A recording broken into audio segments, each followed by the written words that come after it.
reserva del fallo condenatorio. El juez puede disponer la reserva del fallo condenatorio siempre que de las circunstancias individuales, verificables al momento de la expedición de la sentencia, pueda colegir que el agente no cometerá nuevo delito. El pronóstico favorable sobre la conducta futura del sentenciado que formule la autoridad judicial requiere de debida motivación. La reserva es dispuesta en los siguientes casos. 1. Cuando el delito está sancionado con pena privativa de libertad no mayor de 3 años o con multa. 2. Cuando la pena a imponerse no supere las 90 jornadas de prestación de servicios a la comunidad o de limitación de días libres. 3. Cuando la pena a imponerse no supere los 2 años de inhabilitación. Finalmente dice que el plazo de reserva del fallo condenatorio es de 1 a 3 años contando desde que la decisión adquiere calidad de cosa juzgada. ¿Qué tal, amigos? Luego de haber hecho una lectura literal a lo que está establecido en el artículo 62 del Código Penal, es importante desarrollarlo, ¿no?, desde una perspectiva ejemplificadora, didáctica, para entender mejor la figura de la reserva del fallo condenatorio. Y empezaremos haciendo un recordatorio. Si ustedes recuerdan, ¿no?, en el artículo 28 del Código Penal establecimos, y eso también lo dice el Código Penal, que en nuestro ordenamiento jurídico penal, en nuestro país, aquella persona que comete ilícitos penales se sancionan de 4 maneras. Y ahí mencionaba a las 4 clases de penas aplicables en nuestro país.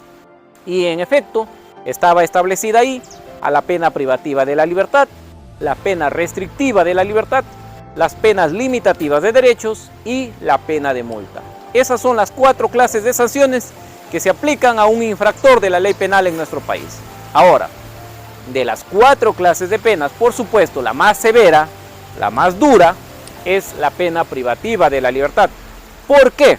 Porque en la mayoría de veces lo que termina es en un internamiento, ¿no?, de un condenado en un establecimiento penitenciario, es decir, en la cárcel, así decirlo.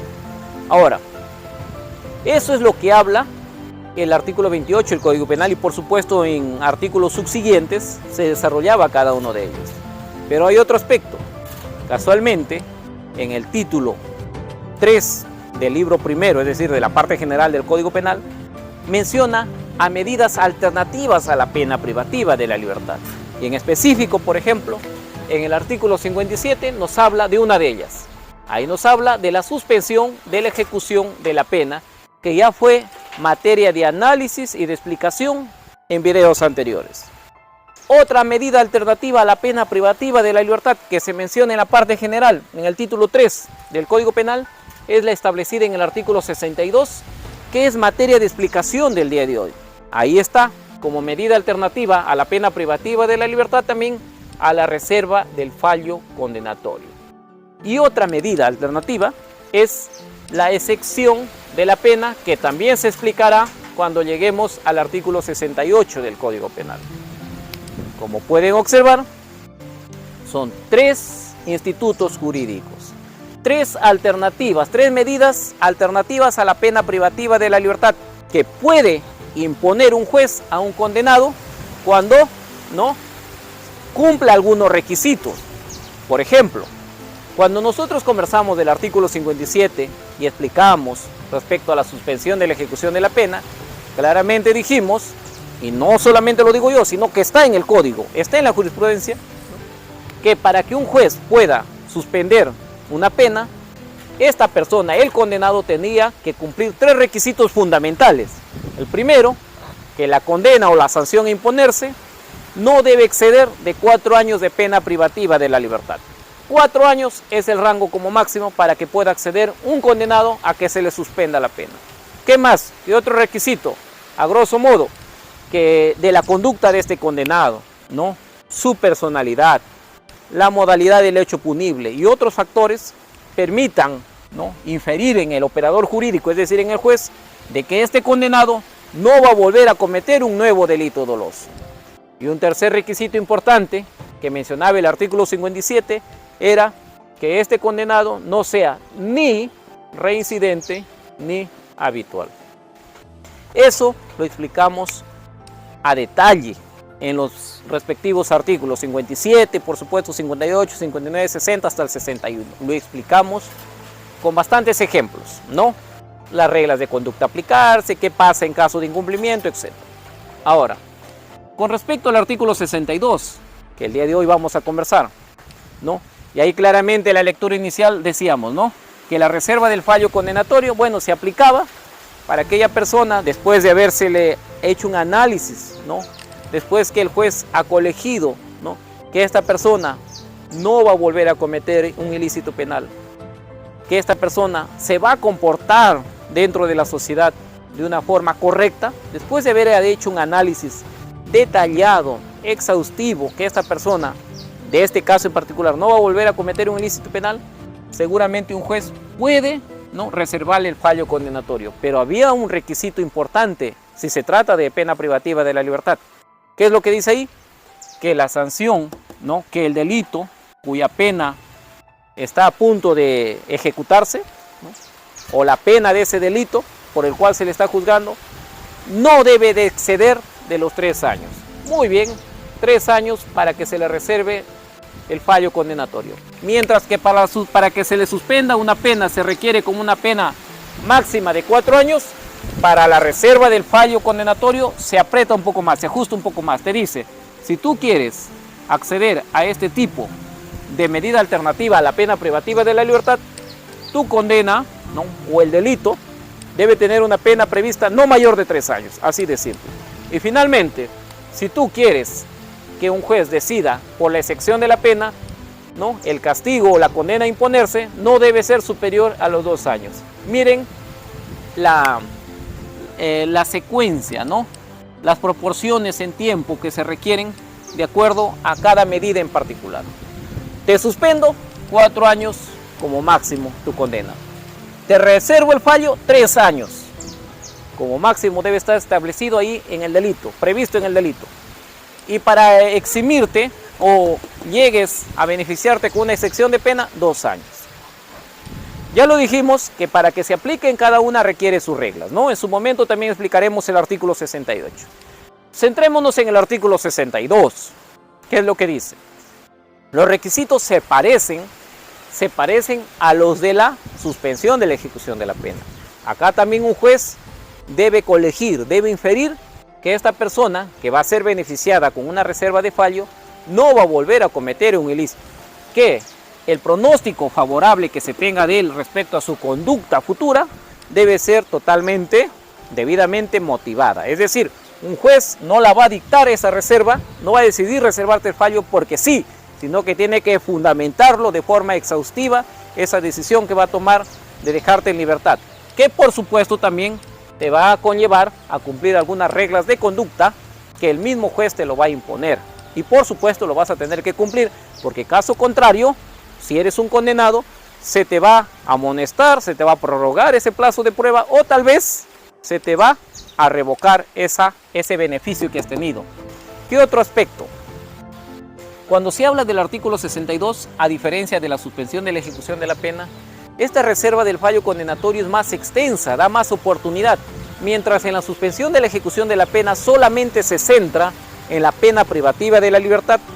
En la reserva del fallo condenatorio es más extensiva la oportunidad para esta persona. Por ejemplo, no solamente que el delito cuya pena esté prevista con no mayor de 3 años, sino que también alcanza, por ejemplo, a otras clases de penas. En este caso, si existe, ¿no?, un ilícito penal que se te está juzgando, se te está investigando y te encuentran culpable, cuya penalidad no excede de 90 jornadas de prestación de servicios a la comunidad o de limitación de días libres, ¿no?, si existe una pena así, con estas características que no excede los 90, tú, de acuerdo a los criterios que el juez va a tomar en cuenta sobre tu conducta futura, puedes alcanzar a la reserva del fallo condenatorio.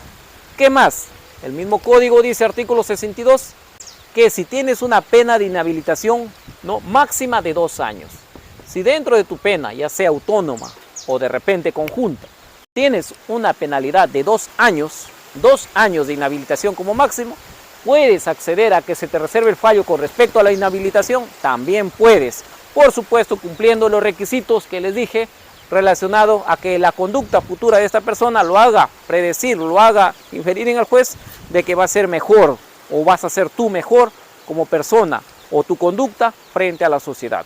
Eso es lo que se espera respecto a la reserva de un fallo condenatorio. Y un aspecto que está casi al final, ¿no?, respecto a la reserva del fallo condenatorio, dice de que el periodo, ¿no?, de reserva del fallo condenatorio es de 1 a 3 años. Ese es el tiempo que se te puede reservar. Y un aspecto importante, esta no tendrá vigencia, tendrá fuerza, tendrá vigor a partir, ¿no?, de que esta reserva o esta decisión quede sentada como cosa juzgada. ¿Qué más? ¿Qué más? ¿Qué más podemos ver acá? Que, por ejemplo, en el artículo 57, para que se suspenda la ejecución de la pena, ¿no?, cuando nos habla que la condena a imponerse no debe ser mayor de 4 años, se está refiriendo a una pena concreta. Pena concreta. Es decir, esta persona, por ejemplo, por un delito X, tuvo, ¿no?, o estuvo prevista una penalidad de 2 a 10 años, por ejemplo acá, ¿no?, y después de hacer un análisis individual, ¿no?, de su pena, viendo las circunstancias modificatorias de la responsabilidad penal, viendo si tiene atenuantes, agravantes o la concurrencia de ambas, viendo los criterios para fundamentar y determinar la pena. Después que se ha individualizado su pena, por ejemplo, él termina un juez, ¿no?, imponiéndole 4 años de cárcel. Acá estamos hablando, para este delito X, de una pena prevista de 2 a 10, y después de haber hecho un análisis de él, una pena concreta de 4 años. Esto le da la oportunidad a él a que pueda acceder a una suspensión de la ejecución de su pena. Es muy diferente acá, en la reserva del fallo condenatorio. ¿Por qué? Porque vamos a suponer que acá este señor cumplió por un delito X previsto como consecuencia jurídica de 2 a 10 años, y después de haberse hecho un análisis individual de su pena, ¿no?, este señor termina siendo impuesto 3 años. Según el juez, al señor le correspondería 3 años de pena privativa de la libertad, ¿no? Y por lo tanto, claramente se observa que podría acceder a la reserva de un fallo condenatorio.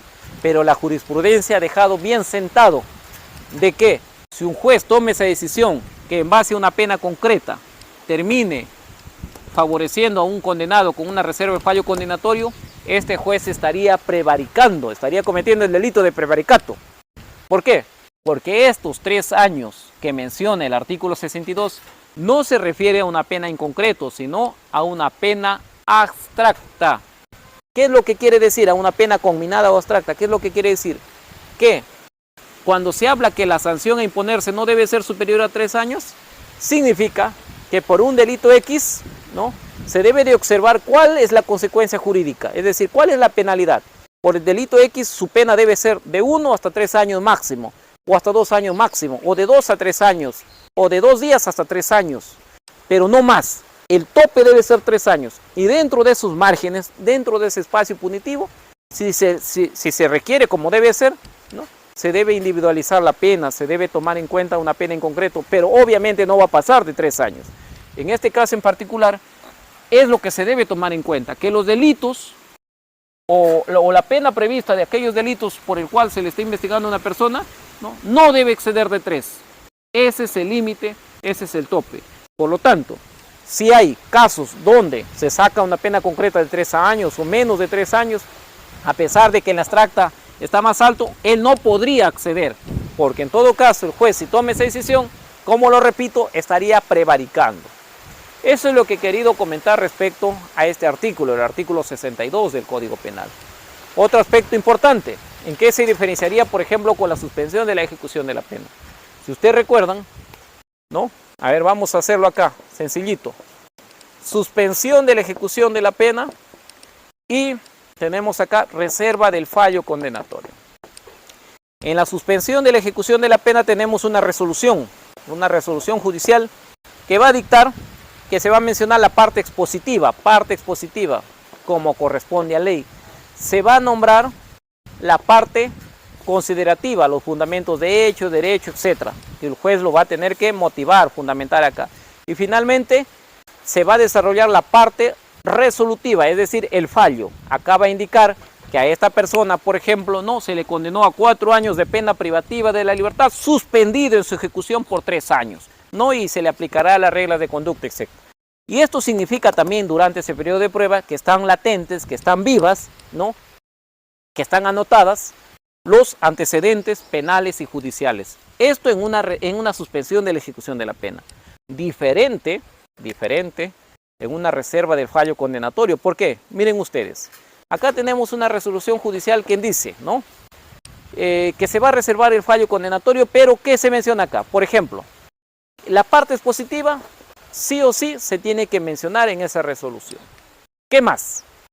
La parte considerativa también, la parte considerativa. Como digo, fundamentos de hecho, derecho y todo lo que tiene que ver con la motivación que el juez haga respecto a lo que va a decidir de este hombre. Y la parte resolutiva, ¿no?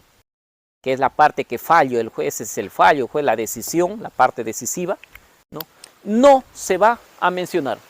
En la reserva del fallo condenatorio no se va, en esa resolución no se va a incluir el fallo. Va a quedar en el limbo, va a quedar en stand-by, ¿no? Pausada esa decisión. Tal vez el juez ya hizo un análisis respecto a cuántos años le va a imponer a esta persona que está favorecida con una reserva del fallo condenatorio, pero no lo ha mencionado. Por ejemplo, si el delito está entre 1 y 3 años, el juez ya valoró todo, pero no ha tomado la decisión de mencionar acá cuántos años, porque no está suspendiendo la pena. Simplemente va a mencionar las reglas de conducta, por supuesto, pero no va a tomar en cuenta, ¿no?, la decisión final de cuántos años le correspondía a él. Sin embargo, ¿no?, en esas medidas de conducta que le va a imponer a esta persona favorecida con una reserva del fallo, tendrá que cumplirlo, porque caso contrario va a ser pasible a esta persona que se le amoneste, que se le prorrogue el plazo o que tal vez se le revoque la pena. Y ahí es donde el juez primigenio, el juez de origen, va a tomar la decisión de imponerle la pena que le correspondía. ¿Qué más se puede hablar de esto? Que en la reserva del fallo condenatorio, a diferencia de la suspensión de la ejecución de la pena, acá pues ya peor, ya no se van a anotar ni antecedentes penales ni judiciales. Mientras acá pasaba el periodo de prueba, en la suspensión de la ejecución de la pena, pasaba el periodo de prueba y esta persona se rehabilitaba automáticamente, es decir, se desaparecían ya los antecedentes penales y judiciales. En el caso de la reserva del fallo condenatorio ni siquiera se van a anotar, no se van a mencionar, porque la parte resolutiva ni siquiera se menciona cuántos años se va a imponer como castigo y como consecuencia tampoco va a tener antecedentes penales ni primigenios ni posteriores, salvo que se revoque una pena donde ahí sí se le va a imponer. Esa es otra diferencia importante que se tenía que explicar y tomar en cuenta el día de hoy para entender mejor estas figuras. Muy bien, a grandes rasgos, eso es lo que he querido explicar el día de hoy respecto a esta figura legal tan hermosa, tan importante de esta medida alternativa a la pena privativa de la libertad, denominada reserva del fallo condenatorio.